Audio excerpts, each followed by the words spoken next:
You ask Tiger to solve. This deals with linear equations with one unknown. The final result is x equals 25. Let's solve it step by step.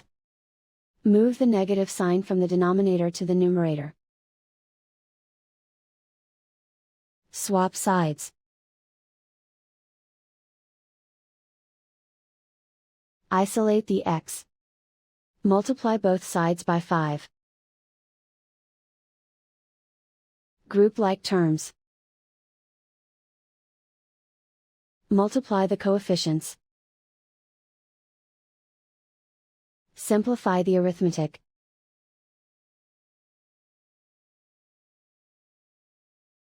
Convert the x into a positive number.